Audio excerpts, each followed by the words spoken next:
Hello, आप सबका welcome है लेक्चर नंबर 3 में रिलेशन के।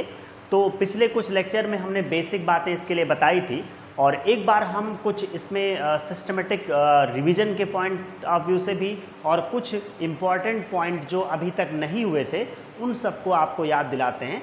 देखिए, किसी भी अगर आप बात करेंगे कि एक सेट के एलिमेंट का उस सेट के साथ जो नंबर ऑफ रिलेशंस होता है उसके बारे में हमने आपको बताया हुआ है, लेकिन नंबर ऑफ रिलेशंस ऑन ए का मतलब ए के एलिमेंट का खुद के एलिमेंट के साथ जो नंबर ऑफ रिलेशन होगा वो कितना होगा। अगर हम ये मानते हैं कि सेट ए के अंदर n एलिमेंट है, number of element in set A is equal to n, तो ये होगा 2 to the power n into n is equal to 2 to the power n square. मैं इसे इसलिए रिलेट कर रहा हूँ क्योंकि पहले ही आपको बताया जा चुका है कि number of relation between two set is equal to 2 to the power mn। उसमें क्या होता है कि जो फर्स्ट सेट A है उसमें m एलिमेंट और दूसरे सेट में जिसको हम लोग कोडोमेन कहते हैं उसमें n एलिमेंट और पहले को डोमेन कहते हैं। तो अगर पहले में m दूसरे में n है तो 2 टू द पावर mn, लेकिन अब जब दोनों में सेम ही है वो संख्या हमने n लेट किया हुआ है तो नंबर ऑफ रिलेशंस हमारे हो जाएंगे 2 टू द पावर कितना होगा n स्क्वायर हो जाएगा। अब देखिए, इसमें एक बात आती है जिसको हम लोग कहते हैं आइडेंटिटी रिलेशन। तो आइडेंटिटी रिलेशन का क्या मतलब है और आइडेंटिटी रिलेशन किस तरह से रिफ्लेक्सिव रिलेशन से अलग है। जैसे कि हमने बताया था कि रिफ्लेक्सिव रिलेशन उसे कहते हैं जिस रिलेशन में एलिमेंट खुद के साथ रिलेट हो, और आइडेंटिटी रिलेशन भी कुछ ऐसा ही है। देखिए, आइडेंटिटी रिलेशन में अगर मान लीजिए सेट ए बी सी का मान लो सेट ए में एलिमेंट ए बी सी हैं, या उससे भी आसान एग्जाम्पल जो हमारे लिए ज़्यादा कॉमन होता 1 2 3 ले लेते हैं। तो आइडेंटिटी रिलेशन का मतलब हुआ 1 1 2 2 3 3। तो आइडेंटिटी रिलेशन तो आपका रिफ्लेक्सिव होता ही है, लेकिन रिफ्लेक्सिव रिलेशन जो होते हैं ना उसमें एलिमेंट आइडेंटिटी रिलेशन से ज़्यादा भी हो सकते हैं। मतलब आइडेंटिटी का मतलब सिर्फ इतना है, अगर आपसे कोई पूछे कि सेट ए के ऊपर नंबर ऑफ आइडेंटिटी रिलेशंस कितने होंगे, तो नंबर ऑफ आइडेंटिटी रिलेशंस या आइडेंटिटी रिलेशन वो तो सिर्फ एक ही होता है। एक ही आइडेंटिटी रिलेशन होगा कि प्रत्येक एलिमेंट खुद से एसोसिएट होगा, माने खुद से रिलेशन बनाएगा। लेकिन अब दूसरे एग्जाम्पल में बात करें, जैसे आप लोगों को मैंने बताया है कि रिफ्लेक्सिव रिलेशन क्या होता है ना, लेकिन मैं कुछ रिफ्लेक्सिव रिलेशन का एग्जाम्पल दूं तो आपको ये समझ में आएगा कि ये आइडेंटिटी से अलग कैसे है। मान लीजिए एक रिलेशन है जिसके अंदर 1 1 1 2 2 2 2 1 3 3 है। देखिए, ये रिलेशन रिफ्लेक्सिव है लेकिन आइडेंटिटी नहीं है, क्योंकि इसमें एलिमेंट्स 1 2 2 1 ये सब भी तो हैं। आइडेंटिटी का मतलब सिर्फ इतना, ईच एलिमेंट खुद के साथ एसोसिएट हो। तो कोई अगर पूछता है कि क्या आइडेंटिटी रिलेशन रिफ्लेक्सिव होता है, ज़रूर ये रिफ्लेक्सिव है, लेकिन हर एक रिफ्लेक्सिव रिलेशन आइडेंटिटी नहीं होता है ना। ये भी रिफ्लेक्सिव है। कोई दूसरा एग्जाम्पल हम लेंगे जिसमें थोड़ा सा टर्म्स बदल देंगे, है ना। जैसे ये ले लिया,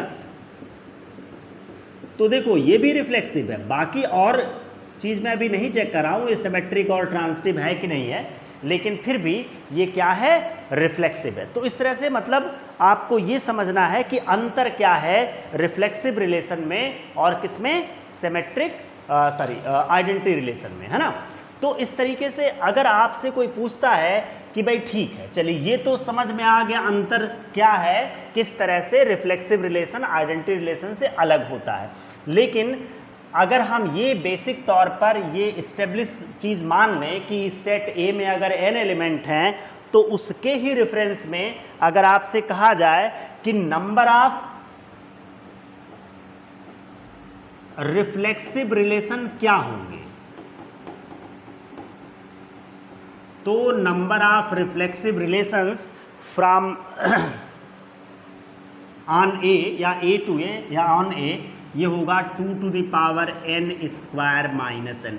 किसी किसी बुक में यूँ लिखा मिलेगा 2 to the power n into n minus 1। तो जिस भी तरह से आप याद रखना चाहें, in general 2 to the power n square minus n आ जाएगा। ठीक है, अब इसमें हम लोग बात करेंगे सिमेट्रिक रिलेशन क्या है, ये हमने समझाया था, लेकिन एक आता है एंटी सिमेट्रिक। तो एक अंतर समझाते हैं कि क्या एंटी सिमेट्रिक क्या है, और साथ में एक रिलेशन आता असिमेट्रिक रिलेशन। तो इनमें आपस में क्या अंतर है, ये कैसे अलग हैं, इस चीज़ को के बारे में भी हम बात करेंगे। देखिए, सिमेट्रिक रिलेशन के बारे में आपको मालूम होगा कि सिमेट्रिक रिलेशन का मतलब ये हुआ,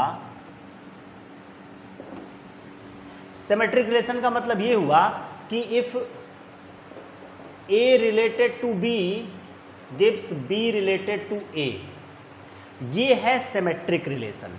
अब इसमें एंटी सिमेट्रिक क्या हो गया? अब देखिए,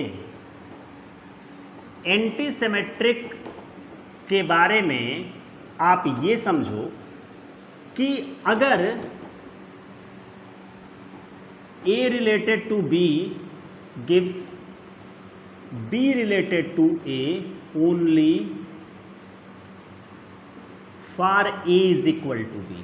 मान लीजिए A का रिलेशन B के साथ है और उस रिलेशन में B रिलेटेड टू या B का रिलेशन A के साथ तभी बन पा रहा जब दोनों इक्वल हों, तो उसे कहेंगे हम लोग एंटी सिमेट्रिक, है ना।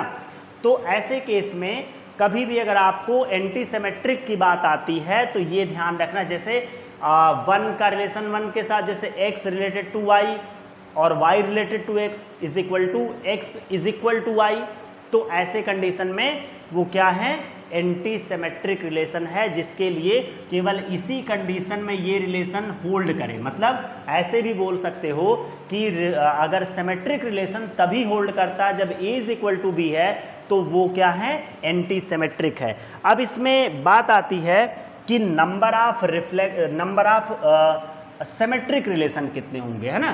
तो इसके रेफरेंस में अगर आपको कभी भी ये बताना पड़ता है या किसी पार्ट में पूछा जाता है कि नंबर ऑफ सिमेट्रिक रिलेशन कितने बनेंगे, number of symmetric relations on A, ठीक, तो ये होगा 2 to the power n square plus n upon 2। ये जाहिर सी बात आपको लर्न करना है इन पॉइंट्स को, और फिर तो किसी भी ऑब्जेक्टिव एग्जाम में कोई भी ऑब्जेक्टिव टाइप का क्वेश्चन कहीं भी आता है तो कोई दिक्कत नहीं होने वाली है।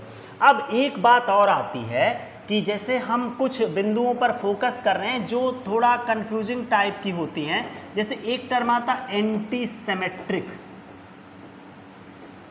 Symmetric relation. तो कुल मिला के देखा जाए ज़्यादा कंफ्यूजन होता जा रहा है इस पर ना, कि सिमेट्रिक था, और माफ़ कीजिएगा sorry,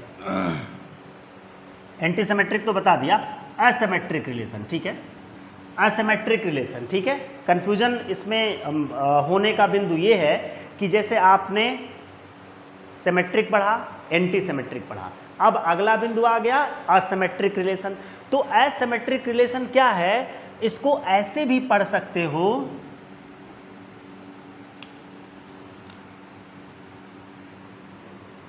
the relation other than symmetric,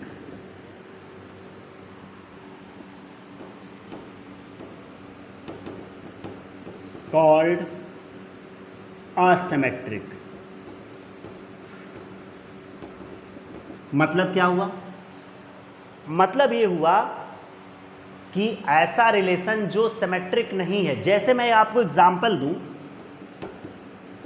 जैसे मान लो लेस देन का रिलेशन है, लेस देन का रिलेशन है, अगर मैं कहता हूं कि x is less than y, ये है हमारा r, तो इसका मतलब ये हुआ कि जब इसको उल्टा लगा देंगे, इससे ये कंक्लूजन कभी कदापि नहीं निकलेगा कि x ग्रेटर देन y लिख देंगे तो क्या होगा, गलत, या ऐसे लिख सकते हैं कि y less than x। Symmetric में क्या होता है, अगर a रिलेटेड टू b है तो b रिलेटेड टू a हो, लेकिन इस तरह से लेस देन के और ग्रेटर देन के जो रिलेशन हैं, या आप देख सकते हैं क्या है, सिमेट्रिक नहीं है। तो ऐसे रिलेशन जो सिमेट्रिक के अदर देन, सिमेट्रिक के अलावा हैं, उसे क्या कहेंगे? उसे हम लोग कहेंगे असिमेट्रिक रिलेशन। अगर कभी ऐसा आता है, हालांकि इसकी चांस कम है, लेकिन फिर भी अगर कभी पूछा जाता है कि number of anti symmetric relation के लिए अगर कभी पूछा जाता है तो भी हम उनकी संख्या बता सकते हैं, ठीक है। तो number of anti symmetric relation, anti symmetric relations, ठीक, इसकी भी संख्या बताई जा सकती। थोड़ा 2 और 3 दोनों के पावर में आपको याद करना पड़ेगा। 2 to the power n multiplied by 3 to the power n square minus n by 2, है ना। तो अब ये है कि आप बहुत ही साउंड इसमें होना चाहते हैं तो इस पॉइंट को भी याद रख सकते हैं, क्योंकि मैंने पहले बताया कि थोड़ा सा इतना प्रॉपर वे में तो नहीं पूछा जाता, लेकिन फिर भी आप इसको याद रख सकते हैं। देखिए एक चीज़ और है, जैसे हमने फार्मूला लिख दिया नंबर ऑफ रिफ्लेक्सिव रिलेशन, ठीक है ना, 2 to the power n square minus n। Number of symmetric relation लिख दिया आपको 2 to the power n square plus n upon 2, है ना, या 2 to the power n common n into n plus 1 by 2। तो अब अगर कभी बाई चांस ऐसा हो जाता है, आपके दिमाग में बात आ सकती है कि अगर ट्रांजिटिव रिलेशन की बात की जाए तो उसका भी क्या फार्मूला हो सकता है, तो मैं आपको बताऊं कि ट्रांजिटिव रिलेशन के लिए कोई प्रॉपर फार्मूला नहीं है, है ना। ट्रांजिटिव रिलेशन के लिए हाँ, ये कुछ 1-2 केसेस में, जैसे मान लीजिए A to A की अगर बात है तो A में जितने एलिमेंट्स हैं उनके शुरू 1-2, क्योंकि उसकी संख्या बहुत तेज़ी से बढ़ती भी है। अगर मान लीजिए हम कैलकुलेट करें कुछ पर्टिकुलर कंडीशन में, तो हमको ये समझ में आएगा कि नंबर ऑफ एलिमेंट अगर n की वैल्यू 1 है तो नंबर ऑफ ट्रांजिटिव रिलेशन 2 होते हैं, और n की वैल्यू 2 है तो नंबर ऑफ ट्रांजिटिव रिलेशन कितने होते? 13 होते। तो इस तरह अगर चाहे तो समझ सकते हैं कि अगर नंबर ऑफ ट्रांजिटिव रिलेशन की बात आएगी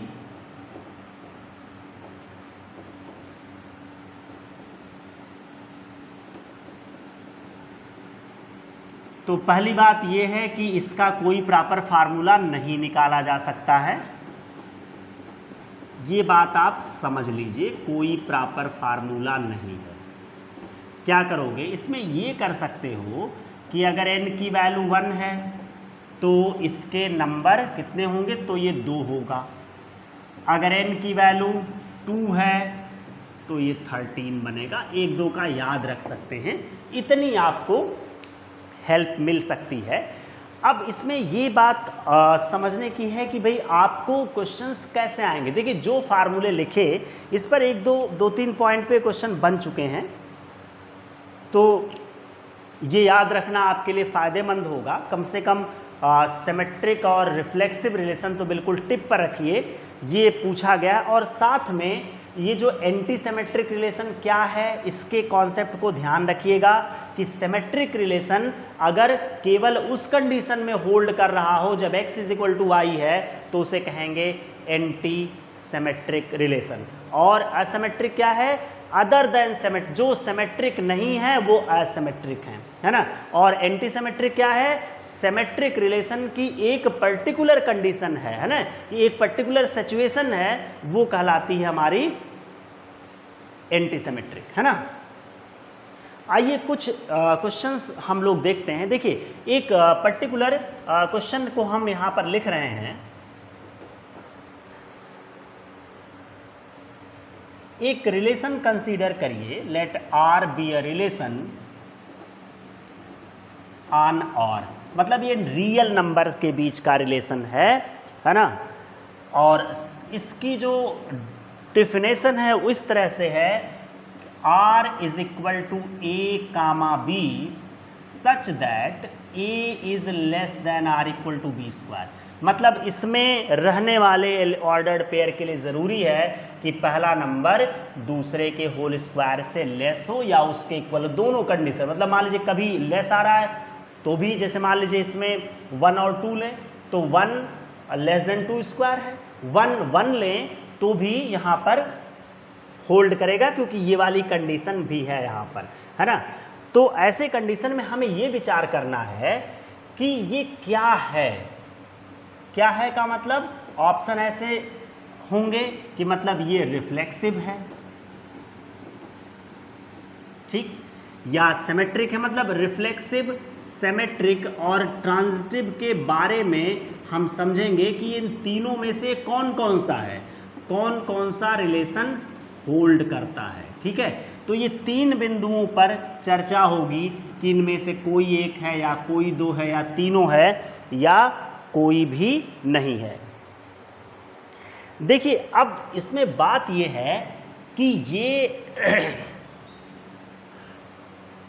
मान लीजिए रिफ्लेक्सिव की बात करें, ठीक है, हमने कहा कि 1 इसके अंदर होगा, लेकिन क्या 2 होगा, 2 भी है, लेकिन ये रियल नंबर की बात, तो क्या प्रत्येक रियल नंबर, जैसे मान लो कुछ भी ले लें 0.1 ले लें, तो क्या 0.1 कामा 0.1 है इसमें बिलोंग करेगा, मतलब सभी रियल नंबर के लिए जो ऑर्डर्ड पेयर अगर इस रिलेशन को होल्ड करता है तभी ये रिफ्लेक्सिव होगा। तो ये जाहिर सी बात है रिफ्लेक्सिव नहीं है ना। कैसे, कोई एक एग्जाम्पल देखिए, किसी भी कॉन्सेप्ट को या मान लीजिए किसी भी इस तरह के फंडामेंट किसी इस तरह के किसी रूल को या किसी पर्टिकुलर कंडीशन में अगर एक भी चीज़ ऐसे मिल जाए जो होल्ड नहीं करती है रिलेशन को, तो कहेंगे नहीं है ना। तो यहाँ पर एक भी आप एग्जाम्पल खोज लीजिए, कुछ भी खोज सकते हैं, जैसे मान लो आपने लिखा कि देखो भाई 1/3 बिलोंग करेगा, है ना, मान लीजिए बिलोंग करेगा, ठीक, तो क्या होना चाहिए, then 1/3 less than are equal to 1/3 square, जो कि सच नहीं है। ये क्या है, 1/3 1/9 से कम थोड़ी होता है ना, नॉट ट्रू। तो इसका मतलब आपको तुरंत समझ में आ गया कि ये रिफ्लेक्सिव नहीं है, ये क्या है, नॉट रिफ्लेक्सिव। तो इस तरह से रिफ्लेक्सिव की बात हो गई कि भाई ये रिफ्लेक्सिव नहीं है। अब आप देखोगे कि ये सिमेट्रिक का कोई भी एक ऐसा एग्जाम्पल लें जो इसकी सिमेट्रिक कंडीशन को होल्ड ना करे, तो ऐसे तमाम सारे एग्जाम्पल हो सकते हैं। जैसे ये तो हुआ हमारा रिफ्लेक्सिव के लिए, है ना, ये कंडीशन हमने रिफ्लेक्सिव के लिया। अब आप सिमेट्रिक के लिए, जैसे मान लो ये हमने कहा रिफ्लेक्सिव के लिए कोई हमने एक एग्जाम्पल ढूंढा और तुरंत ही चेक कर लिया, ठीक। सिमेट्रिक के लिए देखो इसमें तो कोई बाउंडेशन नहीं, चाहे आप इंटीजर लीजिए, निगेटिव पॉजिटिव कुछ भी ले सकते हैं, फ्रैक्शन ले सकते हैं, तो हैं तो बहुत सारे उदाहरण, है ना। अब ये है कि आप लेते कौन सा है। देखो 1 2 बिलोंग टू आर है, आर में है, क्योंकि 1 less than are equal to 2 square है, इक्वल नहीं, मतलब दोनों में से कोई भी हो, लेस हो चाहे इक्वल हो, तो 1 लेस देन 2 स्क्वायर मतलब 1 क्या है, 1 4 से कम होता है, बिल्कुल सही है। लेकिन अब सिमेट्रिक होने के लिए 2, 1 बिलोंग्स टू आर होना चाहिए, ये नहीं है, चाहे यही लिख दो नहीं है, क्यों, क्योंकि 2 यानी ए, अब ये ए हो गया है, बी हो गया, A less than are equal to B square होना चाहिए, ठीक है। तो ये है कहाँ, ये है ही नहीं, ये तो ट्रू है ही नहीं। 2 1 से छोटा कब से हो गया, ना ही 1 के इक्वल है ना ही छोटा, इसका मतलब ये रिलेशन हमारा सिमेट्रिक भी नहीं है। क्या है, सिमेट्रिक भी नहीं है, ठीक। तो इस तरीके से दोनों, अब तक की जो दोनों कंडीशन हमने चेक की, इसमें रिफ्लेक्सिव और सिमेट्रिक दोनों ही इसमें फेल हो गई। और अब हम कोई एग्जाम्पल लेंगे जो ट्रांजिटिव के लिए हो। ओहो माफ कीजिएगा, ये है रिलेशन, देखिए ठीक है, यहां पे लिखा हुआ आर, ये है,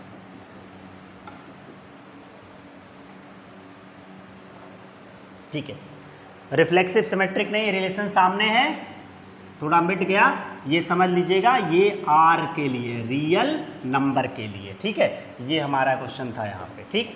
अब इसका जो तीसरा पॉइंट है ट्रांजिटिव, तो हमें कोई एक ऐसा एग्जाम्पल, बहुत से एग्जाम्पल हो सकते हैं, लेकिन कोई ऐसा एग्जाम्पल लीजिए जो ट्रांजिटिव को होल्ड ना करें। डाउट तो है ही है कि नहीं होगा, तो हम ऐसी चीज़ों को एग्जाम्पल से चेक करते हैं। जैसे मान लो हमने लिया एक एलिमेंट, हमने लिया -2, एक बी को ले लो और एक 1/3 ले लो और एक ले लो 1/2। देखो इसमें यह है कि अपने हिसाब से आप फिट कर लीजिए कि इन दोनों में होल्ड करे, इन दोनों में होल्ड करे, इसमें ना होल्ड करे, ठीक है ना। तो मैं ऐसे ही देख रहा हूं यहां पर कि देखो अगर इसकी बात आएगी ना, देखो ये समझो ए है, ये तुम्हारा बी है, तुम्हारा सी है, ट्रांजिटिव में ये तो होता है ए रिलेटेड टू बी लेते हैं, ठीक। तो क्या होना चाहिए, ये इसके होल स्क्वायर से कम या इक्वल, बिल्कुल सही बात है। ये वैल्यू इसके होल स्क्वायर से कम होना, नेगेटिव है तो कम हो ही जाएगा। ये ट्रांजिटिव नहीं होने के लिए ये वैल्यू इसके होल स्क्वायर से कम नहीं होनी चाहिए, है ना। रिलेशन को अपोज करे, वो करे लेस देन, नहीं मिलेगा लेस देन। तो हमको पता है कि 1/2 का होल स्क्वायर करेंगे तो वो 1/3 से क्या होगा, बड़ा नहीं होगा बल्कि छोटा हो जाएगा। तो ये जो ऐसे डायरेक्ट सेट कर लेंगे, सिस्टमेटिक दिखाना चाहें तो हम ये करें कि मान लो 1/3 - 2 बिलोंग्स टू R, ठीक है। ये है ना, क्योंकि ये रिलेशन को होल्ड कर रहा है। 1/3 ऐसे कर सकते, लेट इफ की कोई बात ही नहीं, ये कर रहा है ना। तो इसमें 1/3 less than R equal to -2 square, यानी ये ट्रू कंडीशन है। 1/3 less than R equal to 4 होता है। और अब इन दोनों को ले लें कि -2 और 1/2 बिलोंग्स टू R ले लेंगे। तो और है भी, ये भी हमने लेट किया है, इन दोनों को लेट करें, इसको और इसको। तो यहाँ पर आप देखेंगे -2 less than R equal to 1/2 square, भाई निगेटिव नंबर है, पॉजिटिव है, तो जाहिर सी बात है छोटा ही होगा। तो इसका मतलब जैसे कहते हैं ना ट्रांजिटिव होने के लिए A रिलेटेड टू B और B रिलेटेड टू C, अगर इससे ये भी प्रूव हो जाए कि A रिलेटेड टू C, मतलब ये पहला और आखिरी आपस में इसी रिलेशन में है, तो ट्रांजिटिव होगा। ये थोड़ी प्रैक्टिस के बाद ये समझ में आ जाएगा कि नहीं है, लेकिन ये प्रैक्टिस होगी कैसे, क्वेश्चन करते हुए ही धीरे धीरे आपको ऐसे क्वेश्चन का पता चल जाएगा, ट्रेंड पता चल जाएगा। प्रैक्टिस होने के बाद नंबर सेट करने में आसानी रहेगी। तो ठीक है, ये दोनों हुआ। अब देखिए हमने पहले ही चेक कर लिया, फिर भी समझाने के उद्देश्य से भी लिख रहे हैं कि 1/3 कामा 1/2 ये और ये रिलेशन में नहीं है, क्योंकि 1/3 1/2 के होल स्क्वायर से छोटा नहीं है, क्योंकि 1/2 का होल स्क्वायर 1/4 हो जाएगा। तो 1/3 तो 1/4 से बड़ा है, मतलब ये जो रिलेशन है ये ट्रू नहीं है। हालांकि ये बात हमने पहले भी कह दिया, मतलब ये सच नहीं है, है ना, ये पहले यहाँ पे मेंशन किया हुआ है। तो इस तरह से ये प्रूव हो गया ये तीनों में से कुछ भी नहीं है, ठीक है। तो ये ट्रांजिटिव नहीं है। तो जब इस तरह के चीज़ों का थोड़ा प्रैक्टिस होगी तो उसमें उतना समय नहीं लगता है जितना अभी आज दिख रहा है कि हाँ यहाँ पर इतना समय हमारा लग रहा है। देखिए सिर्फ इसमें नहीं, इस तरह का क्वेश्चन एक क्यूब के लिए भी बनता है, वो भी बड़ा इम्पॉर्टेंट है। तो उसमें भी हम लोग पाएंगे कि वो ना ही रिफ्लेक्सिव है, ना ही सिमेट्रिक है, ना ही ट्रांजिटिव है। यहाँ पर less than R equal to में आप यहाँ स्क्वायर के जगह पर क्या कर लो, क्यूब कर लो। और अगर एक क्यूब भी है तो भी आप देखेंगे, अब देखो ट्रांजिटिव तो हमको यहीं दिख रहा है। अगर मैं यहाँ पर क्यूब लगा लूँ, मान लीजिए वो क्वेश्चन हो गया, मिटा दिया हमने, दूसरे क्वेश्चन को मैं लिखूँ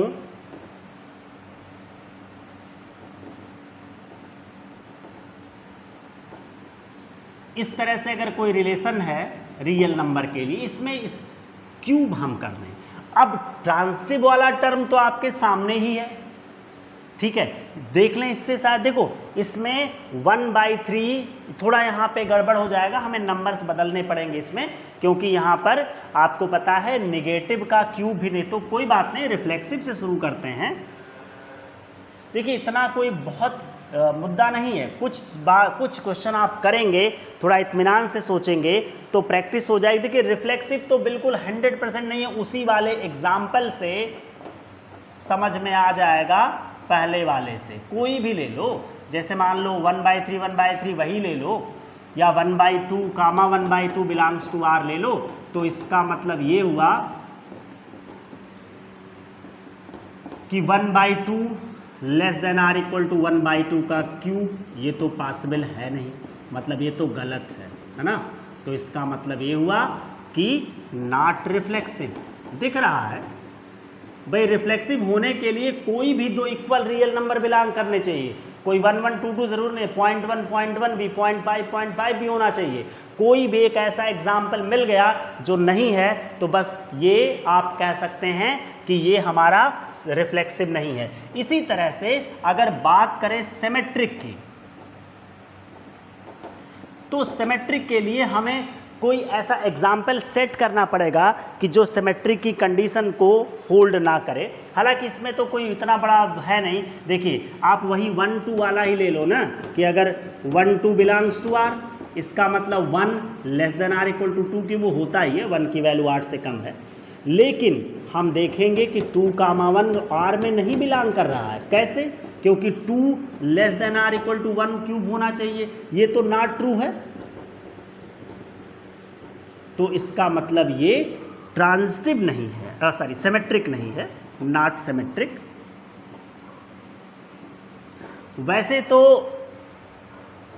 अब आपको क्या करना, आपको ऑब्जेक्टिव के लिए इन पॉइंट्स की प्रैक्टिस करनी है और कोशिश करनी है कि पूरा सॉल्व करने की ज़रूरत ना पड़े, क्योंकि इसमें कोई ऐसी बात नहीं है कि जिसके लिए आपको कोई बहुत बड़ा फार्मूला लगाना पड़ रहा है, बहुत कुछ याद रखना पड़ रहा है। वो क्लियर है, न्यूमेरिकल सॉल्व कर जैसे देखेंगे वैसे ही आप समझ जाएंगे। और कुछ न्यूमेरिकल की प्रैक्टिस होने के बाद एक पैटर्न पता चल जाता है, तो हमें उतनी मेहनत नहीं करनी पड़ती। मैं ये नहीं कर रहा हूँ क्वेश्चन रट लेना है, वो प्रैक्टिस में आने के बाद वो चीज़ें अपने आप दिमाग में बैठ जाती हैं कि ये चीज़ ये है, ये नहीं है।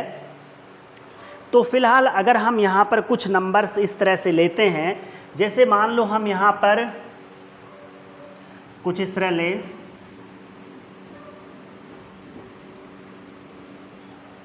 देखिए हमारा उद्देश्य ये है कि इसको इस तरह लिया जाए कि जैसे ये पहला ए है, दूसरा बी है, तीसरा सी, ये दोनों रिलेशन में ना रहें, ये इसके साथ है, इसके साथ है, इसके साथ ना रहे। तो अगर हम यहाँ पे 3 का क्यूब 27 हो जाता, फिर ये लेस हो जाता ए, है ना। ये हमारा ए है, ये हमारा बी है, ये हमारा सी है, ठीक। तो अब आप देखिए कि अगर हम ऐसे लेते हैं, मतलब ये अब आपको मान लीजिए कभी स्कूल की कॉपी में लिखना कुछ सिस्टमेटिक, सब्जेक्टिव में हो तो बात अलग है, ऑब्जेक्टिव में तो डायरेक्ट ही आप निष्कर्ष पहुंच जाएंगे। लेकिन मैंने यहाँ पूरा लिख के दिखाया कि लिखना है तो पूरा, अगर कभी सब्जेक्टिव एग्जाम की बात है तो ऐसे लिखेंगे। ऑब्जेक्टिव भी ये सवाल है, ऑब्जेक्टिव में पूछा गया है तो ऑब्जेक्टिव में डायरेक्ट देख लेंगे, है ना। हम सेटिस्फाई हो जाएंगे कि ये नहीं है तो बस हो गया। तो यहाँ पर आप देखेंगे कि क्या 12 3 के साथ रिलेटेड है कि नहीं है, देखता हूँ। इसके लिए 12 less than are equal to 3 cube होना चाहिए है, और 3 का 2 के साथ रिलेशन है कि नहीं, ये ऐसा होने के लिए क्या होना चाहिए, 3 less than are equal to 2 cube, ये भी बिल्कुल सही है। लेकिन अब देखो ये दोनों 12 और 2 रिलेशन में नहीं है, but 12, 2 does not belongs to R, क्योंकि इसका बहुत स्पष्ट रीजन है कि 12 does not less than are equal to 2 cube. 2 का क्यूब 8 ही तो होता है ना, तो 8 से कहाँ कम है, ये तो 8 से ज़्यादा है। तो इसका मतलब ये ट्रांजिटिव भी नहीं है, क्या लिखा जाएगा, नॉट ट्रांजिटिव। तो इस तरह से ये जो दोनों बहुत महत्वपूर्ण एग्जाम्पल ऑब्जेक्टिव में पूछे गए हैं, ये आपको मैंने समझाया कि ये तीनों में से कुछ भी नहीं होता है, ठीक है। ये less than are equal to का बताया, इसी तरह से इसको greater than are equal to में भी समझाया जा सकता है। तो फिलहाल आज के लेक्चर में आप इतना ही देखिए, और बाकी के जो क्वेश्चंस हैं वो आपको नेक्स्ट लेक्चर में मिलेंगे। Thank you.